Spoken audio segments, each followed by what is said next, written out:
Welcome back, everybody, to another Director's Dive on Stanley Kubrick. This week, the big one. The best movie of all time, as says Sight and Sound's list by directors. I think I said it before, but my most anticipated movie of my life, I'd say, as far as quality, as far as hype. It's like sci-fi. It's right up my alley. So I've crossed a bridge in my life now that I've seen it, you know. I don't know. Yeah, what do you guys think? First impressions on it. Go ahead, Noah. Okay.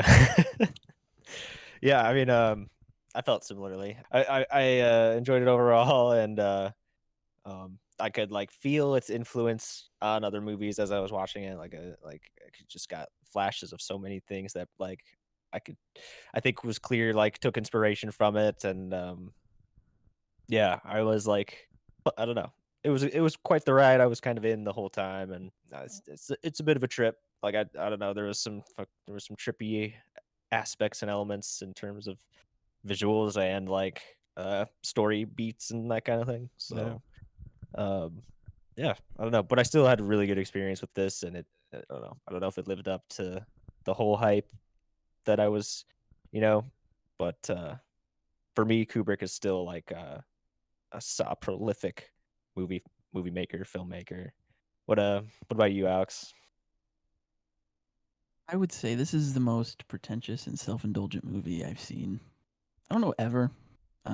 Probably ever, to be honest. I don't know. It's just that obviously there was a lot of hype behind it. Um, to be expected with such a big white whale of a movie. Um, I'm not trying to be edgy. I don't want to be, I'm not trying to be the douchebag that's like, oh, I'm gonna stick out and say I think 2001's stupid. No, that's not what I'm trying to get at. I'm just, for me, that was the fact that there was lack of story, and it felt like he went all in on like making it look good. That the story and the not continuity, but like the threads from Dawn of Man to fuck, the 43-minute sequence at the end where it's just bright fucking lights that mean fucking nothing. But whatever it is, it just felt like it didn't go together right. It felt jarring and kind of made your head spin at times in terms of like cutting from location to location to location. And that's fine. I mean, there was one good transition, which is like, the famous transition of the bone to the nuclear weapon in the space. First weapon kills man, then big bad weapon in sky. Mm. We know Kubrick hates war and stuff, so to be expected. I even think that transition was kind of sloppy. Again, for that time, it was probably like, "Whoa, that was fucking rad, man."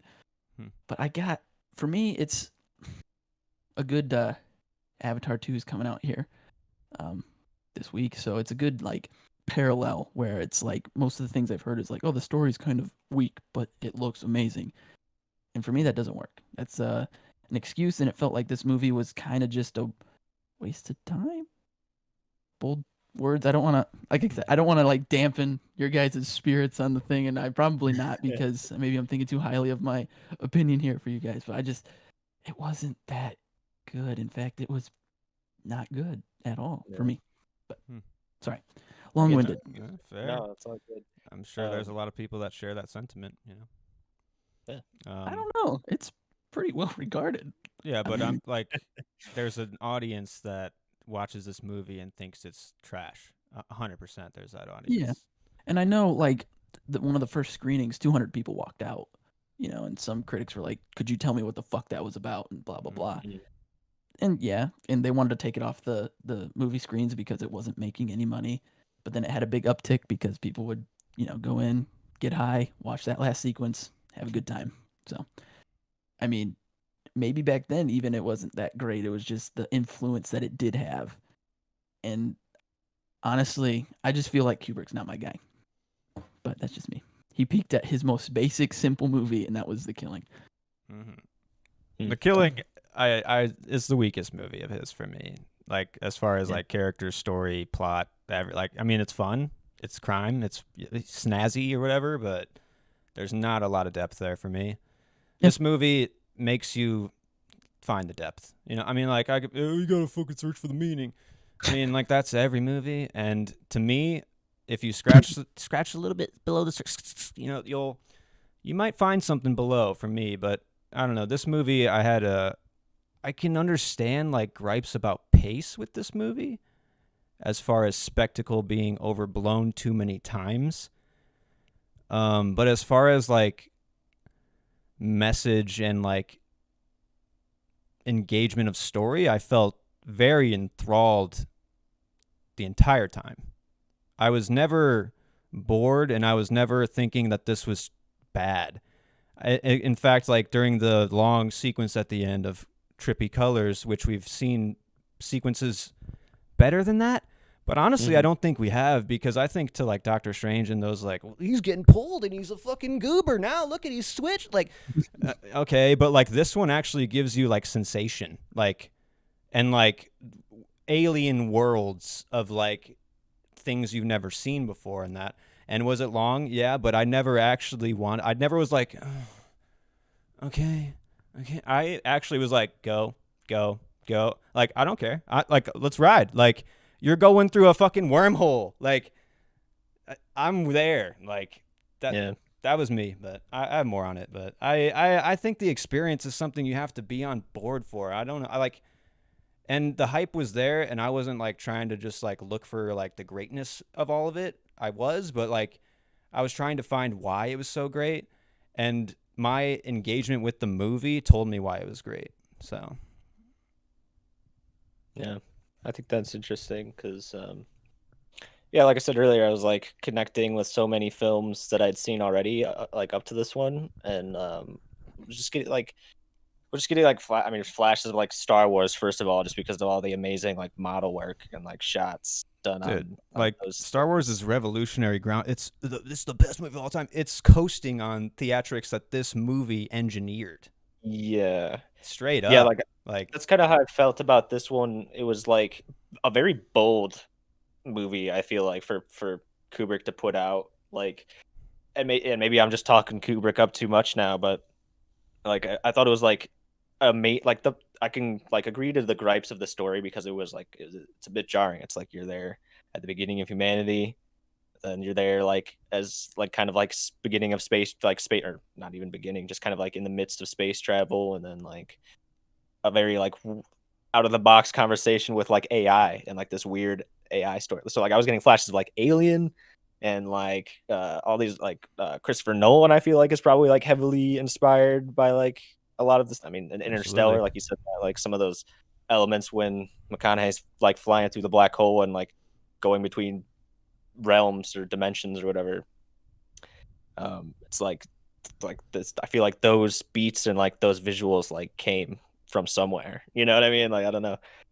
And yeah, pacing wise, I can get like why people probably get lost, and like I wouldn't say I was completely like felt like it was dragging, but like it's these intermissions, man. They're just like the perfect little like, all right, like we hit a stopping point, like pick back up and like Yeah. keep like stick with it, you know. Like, so I don't know.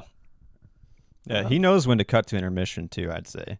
It's always Yeah, like right at the time where like the tide's kind of shifting, or like there's a big element that's a game changer kind of in Spartacus. It's like right when he like amasses an army or escapes or something like that. And then in yeah, this it's the camera moves on reading the lips, dude. I mean, that's just fucking great shit. I mean, yeah, and the horror of that like sequence was building within me. Like, I mean, obviously that little vignette of story, because I can agree that this movie isn't one cohesive, like, I mean, I think it is still cohesive one vision. I would agree that story sections aren't cohesive because obviously they're chunks. And this was based on a book. I think they tried to like get what they could out of the book and get what they could on the screen, and kind of give some mystery and do all this, and that. But yeah, I don't know. I don't know. I had an end to that point, and I no longer do. But it was great, and it's gone. Kubrick's getting to your head, man. Yeah, yeah. Like I said, just looked in the void and the void looked back. No, yeah. I was thinking while you were saying that, like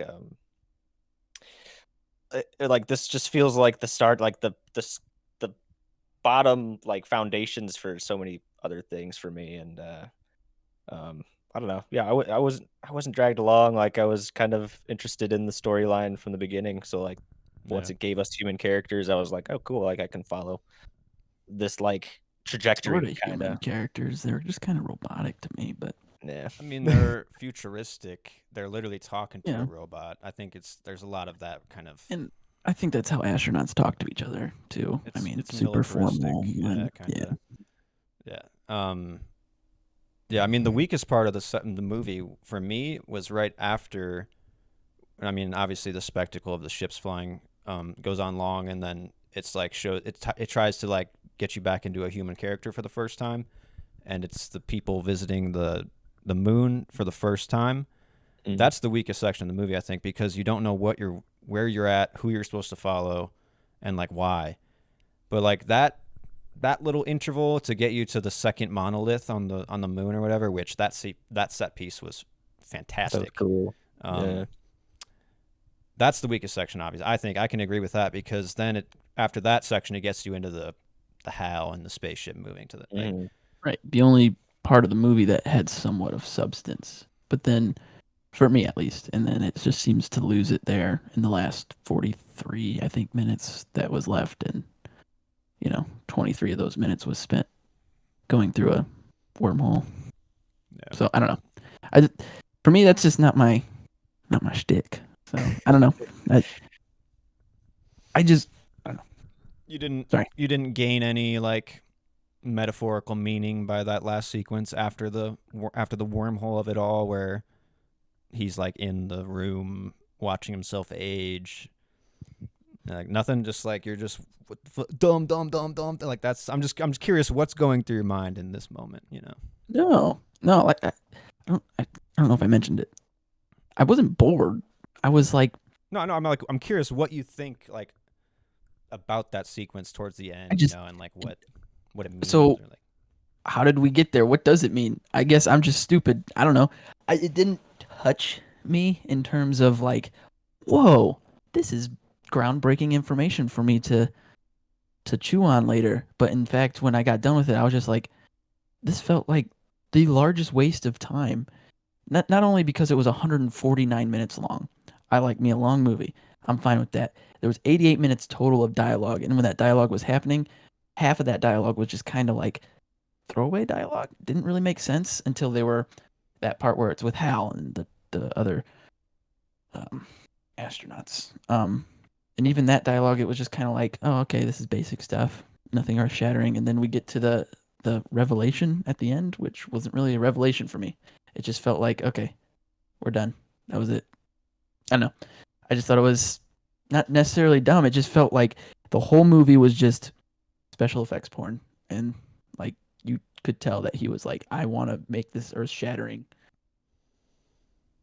spectacle to look at, and I guess he accomplished it. I mean, spectacle obviously is a big part of this movie, and I don't fault it because if you saw this in 1968, you would think differently. Like 100%, you'd think differently. But like, I also think Maybe. the entertainment value of this wasn't lost on me either, especially like the silence. Like, there's obviously a lot of silence in this movie, and a lot of it is when they're like going out into space and shit and floating through space, and you hear them breathing and stuff. And like, some people Heavy breathing. yeah, some people might think that that's like, oh, all it says is breathing. What the fuck? But if it's like the situation that they're in, they're floating through space, and each breath could be their last. You just have to like engage with the situation. I feel like, or else you're gonna just sit there on the couch and then think that like all I'm hearing is breathing. I don't know if I'm like, I don't know, because when I feel the silence, those are some of the most intense moments. You know what I'm saying? I Yeah. thought it was okay moments. Intense, not even close. Yeah. I guess I didn't connect with the whole, oh, this could be their last breath. I Mhm. just was like, oh, this AI, from the introduction of the AI, it's gonna turn on them because machine's bad. This is the plight, I guess, of man. We do stupid shit and we put ourselves in these situations where we just fuck ourselves with technology, weapons, blah blah blah. mean, the So it was monkey just kind of picking up the bone, killing somebody, the first tool ever used. This is the tool that's at our end. yeah. No, I get that. It was just kind of like, okay, cool, right on, Stanley. But it was just, I don't know. Yeah, I don't know. I treated it as like I don't know, it's like not like being taken on tour of space, but like kind of taken on tour in like in a weird brief of like time i- in the universe. Like in terms of like like millions of years, clearly. So it was just wild. It felt like it was like a bit of commentary on like the arc, yeah, like the arc of humanity and the vanity and like how we overextend and go get that kind of thing. Um, but I thought it was done like pretty tastefully because there was like I don't know, there was like classical music going on and shit. Like I don't know, like I was enjoying the score and it was just it felt like a bold movie for Kubrick to make at the time because I'm sure it like made people scratch their heads as like maybe it is VFX porn, but maybe I feel like people would. I mean, obviously, people would like get high, go see this movie, probably come out thinking about shit differently. Like I don't know, like so. Um, yeah, I think it was like I'm coming to find that like Kubrick just has like a lot to say as a filmmaker. So I don't know. I'm just Maybe. like just trying to tune in and like listen to it a little bit. I wanted to enjoy this movie. Don't get me wrong. I went in with not necessarily hype just because it hasn't really been hyped in my life. I mean, I've heard about it in terms of like, it's the greatest movie of all time. Yeah, I've heard that. But I wanted to like it because I want to like Stanley Kubrick so bad because obviously he has such an influence on a lot of things. I don't know what's wrong with me.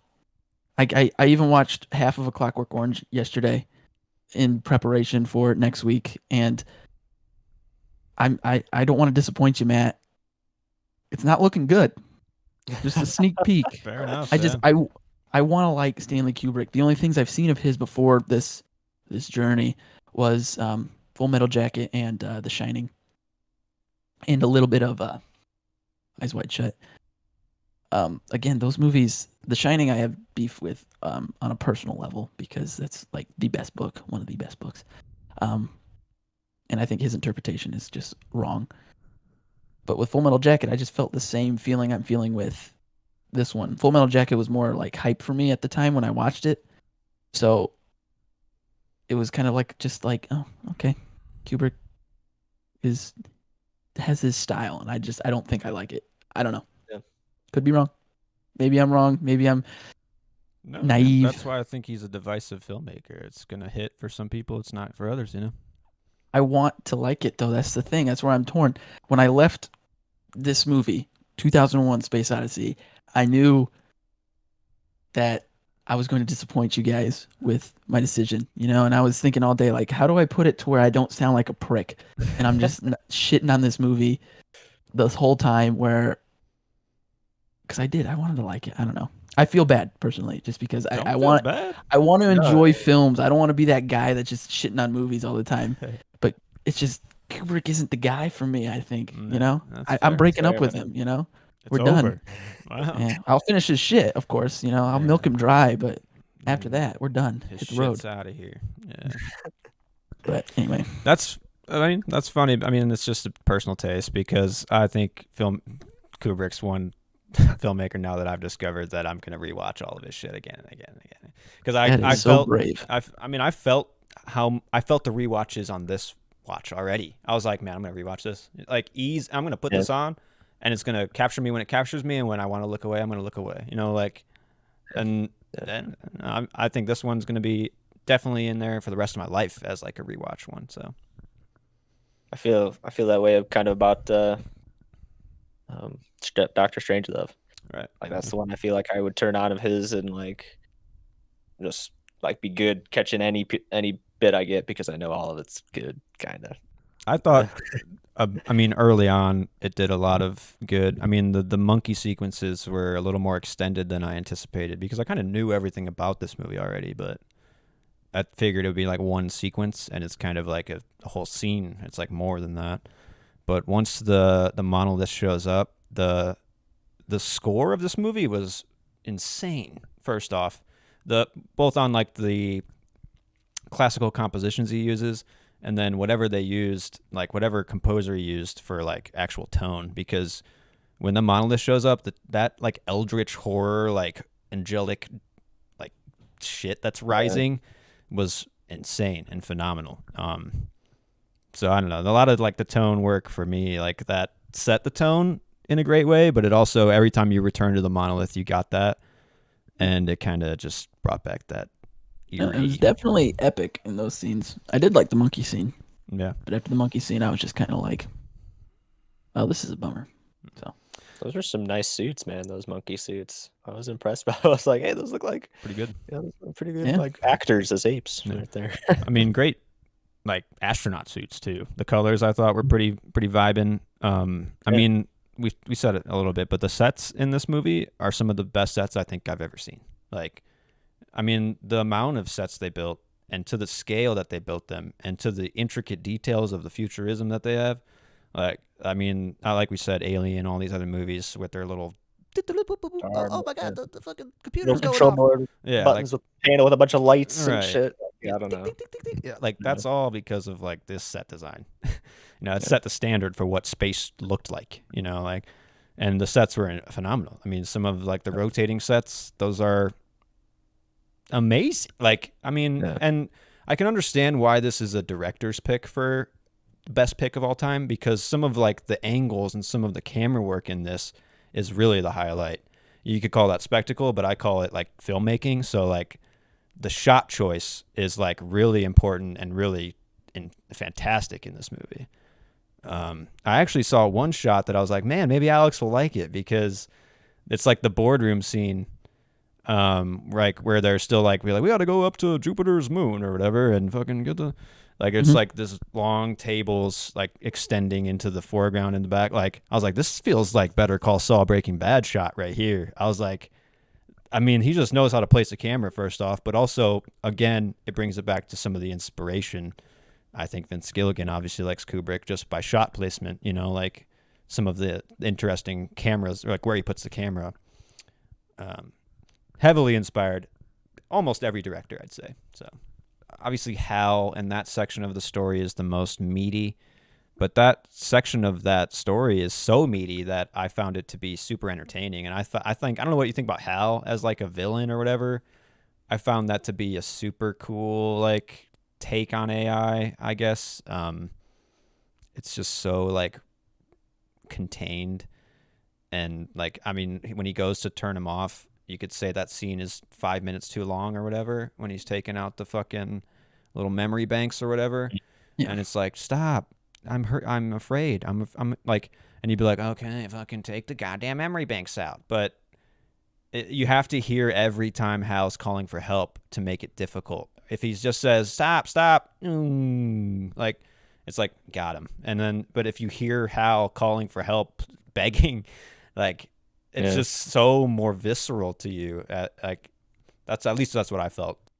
No, there was, the only scene I would say is too long, to your point of the Hal scene, is that last scene, I think.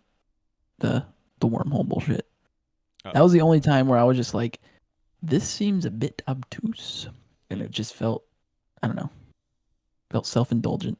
I mean, the whole movie obviously is, in terms of, he really was just eating it up with his sets and all that stuff, which is fine. I mean, it looks, like I said, it looks great. Like, it holds up better than most movies today.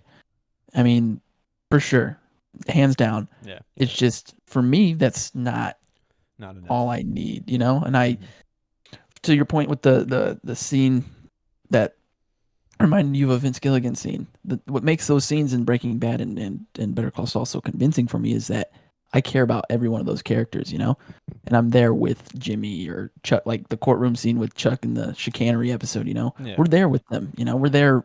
We know those characters. We're riding with them. We don't really know these guys. Yeah.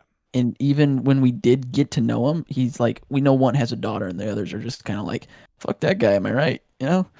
I mean, it just felt like the whole point of the movie was to just make this grand spectacle, which he did. And it's fine. It looks great. It looks fantastic, but that's just not for me. I don't think that was the whole point. I think that was a major point. I think he had a heavy inspiration by Arthur C. Clarke in this short story that he took. I forget the name of what the short story is, but I think he set out to say something about evolution and technology and human. Yeah, I think his whole goal was, at least what I read was like God's dead is what his whole point was. Oh. And yeah. Hmm. I don't know if that was him saying it, but a lot of the stuff I was reading was like the whole point of this is obviously, evolution of man. God is dead. There's no God, stuff like that. Which, yeah, clearly that's coming off of this movie. And that's fine. You got to scratch around for it a little bit. I mean, until it slaps you in the dick on the way out, but it's just a love tap on the dick, dude. It's not a slap. it's that last sequence was a big old fucking slap on the dick. Yeah. But I don't know. I like I said, I really wanted to enjoy it. I'm not trying to rain on your guys' parade, honestly. There's no rain. Yeah, I just want to let you know why I think it's so good. Yeah, too. I knew you guys would like it, so I've been waiting all day to hear your guys' opinions, just because I want to know. Maybe I'm missing something. I don't know. I've been reading all these positive things about it, trying to just see if I'm broken as a movie watcher, but I just can't bring myself to be like, oh, you've changed my mind. So I wouldn't give this a 5-star rating, I don't think, right off the bat. Maybe if I watch it more or whatever, but I think this is easily 4.5, and if not, it's 4, like without a doubt. So I'm shocked about that, actually. I thought you'd be 5 stars. Yeah, I can understand why this. Like, I don't like when you hype a movie too much. It's never gonna cross it. It's never gonna reach. But no, I can understand why it's all there, but I can see the flaws too. So it's not. I'm not saying it's a perfect movie. I'm saying it's a great movie. So okay, yeah, that's fair. Same here. I won't tell you my rating. I don't want to be that guy. Is it half a star? No. I have some decency. It's 1, 2. Okay. Yeah. Fair enough. Sorry. And I would have probably landed on 4, and I gave it a 0.5 out of pure clout because it is 2001: Space Odyssey, and I like it for all the reasons, like all the trickle down effects it had. So yeah, that's where I landed on it, 4.5. I guess what did you take away from the end of the movie? Yeah, I mean, well, to me, it's all about, obviously, what we said, human evolution. I mean, it starts with the least evolved section of the human race, the first steps, and the monoliths obviously symbolize some type of alien entity, but they also symbolize like the crossing of like the path of like evolution for each section of humanity or whatever. So the final act with the sequence, obviously, he goes through like some type of like wormhole. Whether it's like you don't actually see how it happens, which I can agree is kind of jarring. Whether it's like alien made or it's just like he went to that place or whatever. Either he's there consciously or he's like experiencing his life in full, and he looks past and sees the giant alien baby and realizes that he's still so far from being evolved. He's still an infant in the grand scale of universal evolution. Why the baby looks at the Earth? Great question. I think it's more just like Kubrick like turning the camera around to the audience and being like, "Get it?" But the journey there. I mean, the man obviously experiences his whole life, and he is reaching for evolution at the end. He's reaching for the pillar and can't get there because he's too feeble and he's not there yet. Then he becomes a baby, I guess. Did he cross the bridge? I can talk like this for hours though, because I just randomly make shit up about what it means. So like, I don't know. I just tried to find what I wanted out of it, obviously. But that's kind of what I meant by like you're like given this kind of weird time frame in the universe. That place in the universe happens just to be centered around humanity, kind of. You know what I mean? That's like why the story, I think, isn't necessarily all the way there, and that's why it's like it can feel other than I don't know, there's no better word than jarring, I guess, but like that's why it can feel choppy and stuff sometimes. But at the end of the day, like there was like enough of like tone set and like feeling, I don't know, that I could kind of like I thought I could like pick up on the pieces and get there on what Kubrick was trying to say, like so.